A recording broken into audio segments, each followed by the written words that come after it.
Reynold, developer who is skilled in coding. You want to check out our website, Reynold, because we do have a ton of tech opportunities as well on our website. Adabu, hello, I need guidance on how to go about the whole work from home thing. Great, and that's why we're here. So just to give you more context on what we offer, we've got a monthly remote work masterclass, and on that masterclass we always talk about like the remote work environment, the landscape, how to navigate it, what recruiters are looking for, what skills to get when you particularly want to get into the remote setup, some of the rising functions, etc. Now on that masterclass I usually start by saying remote work, particularly the ones that we post beyond the savannah, is completely different from, like, say, the gig economy, the jobs that you're going to find on Upwork. Completely different, right? So you want to start with that. Do you want a full-time remote opportunity, or do you want the gig economy types? It's really paramount for you to separate those, Kami. Otherwise, we can have this conversation over on the DMs, or let me know if you want more info on that. Munzi is asking, or is it Munzi? Is it possible to get a remote job, let's say like customer care, without any experience? Without any experience is going to be really difficult. I want to be very, very honest with you. Reason being, most of these remote companies will want you to hit the ground running. So you need to have some level of experience. They do grant you the grace that they understand that you need to learn, and you need to learn the products, the services, how the company culture and whatnot. But even as you're doing research and learning, you still need to perform. So that's why when you join in without experience, it gets just a tad bit tricky. And remember, you're competing globally. So if you've seen that customer service role, it is you plus everyone else around the globe who's looking for a customer service role has seen it. So it kind of becomes tough, just a little bit. Ms. Mackenzie says, I have experience in customer care. I just need a client because I'm already working for one in the US. Ms. Mackenzie, particularly for the remote jobs that we post, they are full-time. So we don't really do gig. I don't know if that answers your question. Sarah says, I'm looking for a remote job in accounting and finance. Sarah, great. I want to know, Sarah, particularly for you, do you have any experience with any finance or accounting software? Do you know your GAAP principles, right? Do you have any SCCA or CPA certification? Do you have a degree in accounting or finance? Those are some of the things that, recruiters look for when they're looking to hire an accountant. Then I'm looking for a remote role in administrative assistant or customer service. I actually urge all of you who are on this live to check out our website, beyondthesavannah.co.ke, because on that website, we post remote opportunities that are hiring globally, that are hiring worldwide, that are hiring in Africa, and those that are hiring in EMEA time zone. So that means Europe, Middle East, and Africa, right? So that means everyone who's on this call can actually qualify for any opportunity that they see on our website. Remote works in Kenya. I have encountered conmen, so I'm hoping I will get it. There are con people. Whether it is in Kenya or not, there are con people. I always say, one, I don't know if you've watched my video on Lean, but there are really telltale signs of, whether it is you're getting conned or not. One, when you're offered stake or shareholding in place of a salary, that is like a huge red flag. Two, when you're told to pay for a course, or, you need to foot the bill of you getting a computer or equipment, again, that is a red flag. Some people actually, con you of your time, like steal your time. So you're working on a project 2-3 months and you're not getting paid.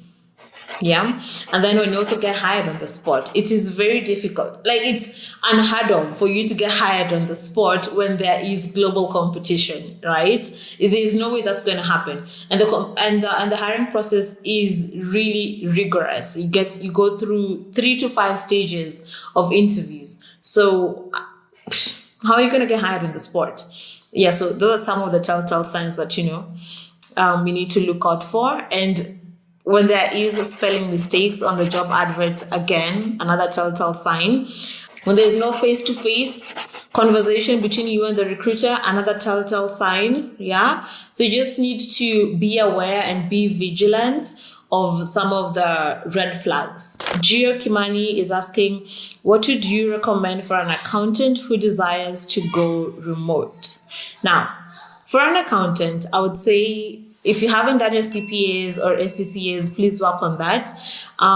If you have any finance software or an accounting software, let's say like SAP, like Sage, if you're good at payroll, if you've done NetSuite or QuickBooks, highlight that on your CV. And then, because most of these companies are actually American, they prefer, like, you'll always find in the job advert experience with the GAP principles. So if you're not familiar with that, please go ahead and do so. I know it's taught in undergrad or even when you're doing your CPAs. So if you're not familiar with that, go ahead and do so. Yeah, advanced Excel skills, data analysis skills, go ahead and get them, right?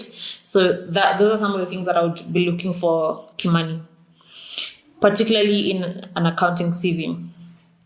Tina, I have applied for many remote roles, administrative assistant and customer service, but nothing. The issue, Tina, could be your CV. I'm not sure how your CV looks like, but yeah, the issue could be your CV. So if you're open to it, you can send us a screenshot of the first page of your CV, and I will give you a free audit just to let you know whether it is curated to a customer service or an admin job, or whether it is ATS friendly. Yeah. So go ahead and send me a DM with just the first page. You don't have to send me the entire thing. Dan says, I have been on interviews but never get hired. Ooh, interesting, Dan. Because then that you've already narrowed it down. The issue could be that it's how you're presenting. Yeah. So perhaps you want to get like an interview prep with me, and we go through, we coach you on how to respond to interview questions and basically how to present. What about sites that need VPNs? I have a thing against VPNs, particularly if you want to work remotely for, a remote first company or a company that is hiring distributed teams. Because by the time they're hiring distributed teams, meaning that they're hiring from across the globe, they know that they're hiring from Kenya. They know that they're hiring from Africa. They know that they're hiring from Malawi. So you don't need to have a VPN. Yeah. And that also speaks to the reason as to why you need to understand time zones and what time zones you can actually apply to. I have had people come to me or give me a call and they're like, oh, Lorraine, I got to the last offer stage. And then all of a sudden I'm asked for a W-9 form, which is like the KRA version of, people in the US. They don't have that, or they're asked for, their physical location because the company wants to send them a check and they don't have that. So imagine you've gone through 5, 6, levels of interviews, you've gotten to the hiring stage, to the offer stage, and then you miss out on that opportunity because you're not eligible to work. Like, your geographical location disqualifies you. So I always say, make sure that you're applying to opportunities that are within your geographical location. Yeah. How long does a virtual company reach out to you after your final interview? It's been a week.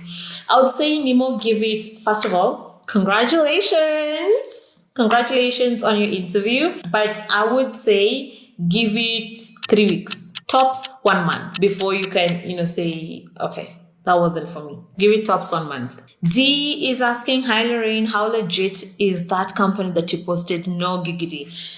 Actually, I'm glad you brought that up, D, because after posting the role on our socials and getting feedback from a number of people, it's actually a glorified version of Upwork.